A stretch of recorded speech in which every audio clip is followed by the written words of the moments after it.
Today, let's talk about how to avoid burnout as a stay-at-home mom.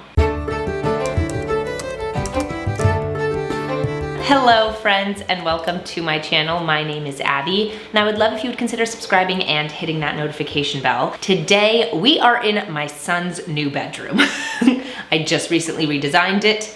This is where we're sitting, and I've got my second son with me, as you can hear, and he's playing a little bit. And if you hear him making noises or playing with his toys, it's this little guy at my feet. But today I want to talk about some ways that you can avoid burnout as a stay-at-home mom.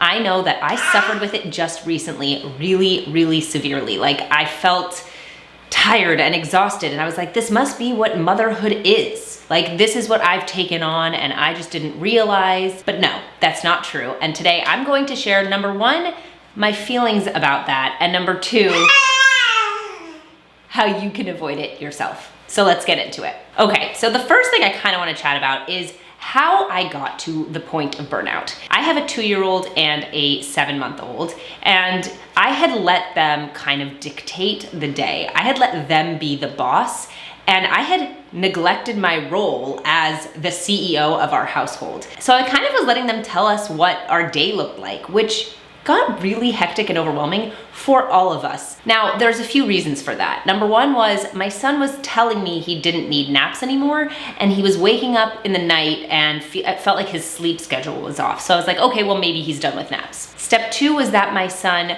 broke his clavicle and then refractured his clavicle, and kind of our routine got messed up from that because he couldn't do typical activities the first time around. The second time around, we figured it out, but the first time around, he wasn't allowed to do a lot of things. So that meant a lot of our normal, typical routines went out the window. And the third thing was we moved into my parents' house for 6 weeks while we did renovations on our house. So again, out of our routine, out of our schedule. My son started kind of acting out a little bit more, and everyone was telling me, oh, that's just the terrible twos. I can tell you that now that we've reinstituted things that work as a family, the terrible twos kind of thing so far really hasn't been true for us. But when we didn't have the right schedules, it was coming into play. And so with all of that information, I felt really overwhelmed, and I felt like this is just not fun. And most of the women that I am surrounded with are not stay-at-home moms, have never been stay-at-home moms, and don't have stay-at-home moms themselves. And so when I would say things like, I'm really overwhelmed, it feels like things are out of control, I don't feel happy with the way things are, some of the women I know would say, well, that's why women go to work, because that's how it's supposed to be. That's what life is with little ones. It wasn't until talking to my friend who is a stay-at-home mom who gave me some guidelines and guidance about how to take on this role that I was like, oh, there are ways to make being a stay-at-home mom wonderful and great. And there are a lot of misconceptions and misperceptions about what being a mom at home looks like by women who aren't stay-at-home. So here's my chaos theory of motherhood that I kind of came up with as all this was happening. I realized that if you are a mom who works, the times you see your kids are the morning, the night, and on weekends. So those are all times of chaos, a little bit, right? Like mornings are hectic, so you're trying to get the kids out for school, and evenings are hectic because it's bedtime. And then weekends are chaotic in a sense because you don't have routines and schedules on the weekends for most people. Most people are using that as their vacation. If you're a stay-at-home mom, especially who homeschools, then structures and routines are incredibly important because it's your job. Your job cannot be vacation all the time. It cannot be perennial, no routines, no schedules, vacation, when that is your life. And I kind of felt like that's what my life was becoming, was just like perennial vacation. We're just constantly trying to go out and do things. And I was getting so tired of it because we just didn't have any structures or routines. So for moms who aren't stay at home, motherhood is in a sense chaotic because the times they're with their kids are not super regulated. Whereas moms who have to be home with their kids all the time have to have things more regulated. And so there's the chaos theory of like when moms who work will say that's why women go to work because it's too crazy and hectic and chaotic. I hope you guys can hear what I'm saying with my son. He's very vocal right now. Because of all of those things, because I was allowing things to become like a vacation all the time, and I was allowing my children to run the roost and allowing them to dictate our day-to-day, I was getting so burned out. I was tired, I was overwhelmed, I was overstimulated, and I was unhappy. I just didn't really like my job. Like I felt like, oh, maybe this is why women go to work.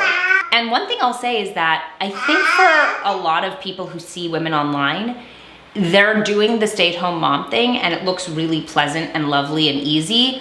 And a lot of these women have built up such a great following that their husbands are home with them. Now, my husband actually works from home and his help isn't even constant. It's just a little bit here and there, but it's still invaluable. Like I can ask him to hold one of the kids while I change the other's diaper, or I can ask him to help me get the kids out of the car when we get home so I can transfer one of them when they're napping. Like even those small little things help. Now imagine that your husband is home with you all the time. That's a really different dynamic.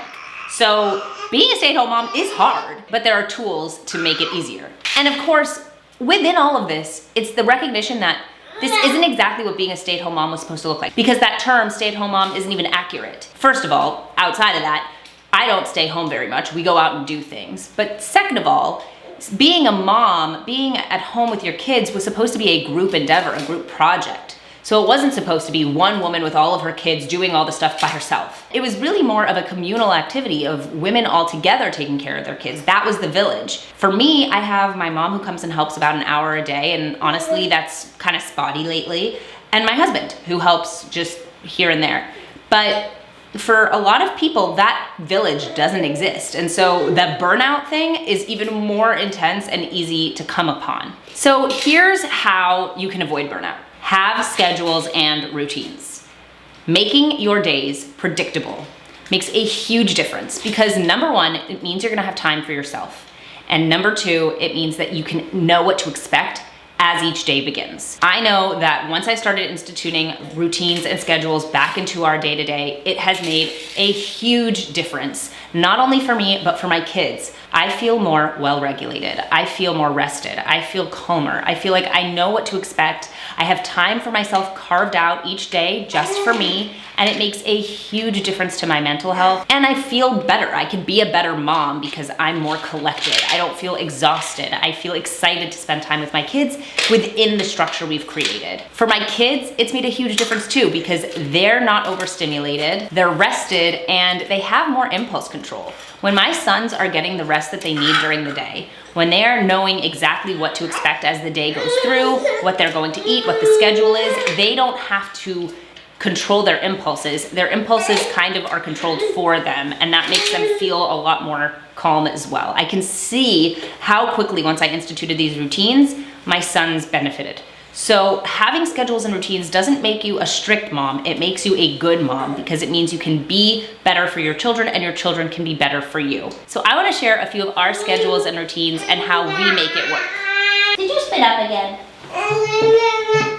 And I also want to share kind of our plans for the future and how we plan to incorporate these schedules and routines moving forward. So as it is now, our day starts at 7 a.m. My sons wake up at 7 a.m. And of course, that means they can wake up really between like 6:45 and 7:30. It really just depends on the day, but somewhere in that window is when they wake up. And if they wake up a little early, they go back to sleep generally, but that's kind of the rule. That's when we start the day. After that, we have breakfast together. We always have a similar breakfast, one that we share, and then we get ready to leave. The first half of the day we spend out. That is our rule. Before my older son's nap, we go out and get him tired. So we go to play gyms in our area, we go to museums, we do active things that first part of the day. Oh, where are you going? Now this is the integral part. We reinstituted naps. My friend said to me, she was like, Abby, you cannot drop the nap quite yet. He needs it still. He's still falling asleep if you get in the car past a certain time. And you need it. You need that time. Now, I thought this was really smart because, and this is what I meant when I said how we're gonna carry things through in the future, we're gonna do nap time. But by the time my son is about 3, we want him to learn how to read so that we can transition into quiet time. Transitioning into quiet time is really important to us because I want him to still have that hour, hour and a half by himself, and I need that time. And I think it's gonna make it easier if he can read while he's doing quiet time. So we're going to transition him to quiet time when he's older, but right now he still has his nap, and it's super important he keeps that.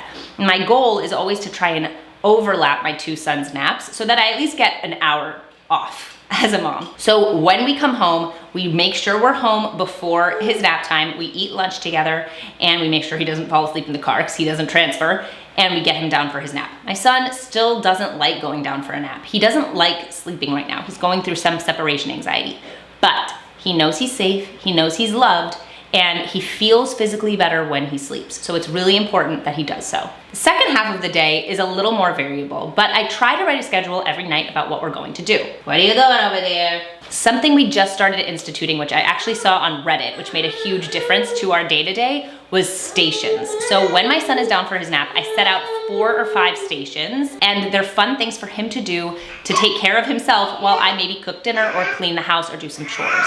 So right now, an example would be, he has a Yodo player, so a Yodo player, a few books, a car station, a Play-Doh station, and a sticker station. And then he can just rotate between all those stations while mommy does some things around the house, and he's getting some entertainment, but I don't have to be directly involved. That has been a great option for us. Another one is grocery shopping and cooking dinner together. We do that as a team.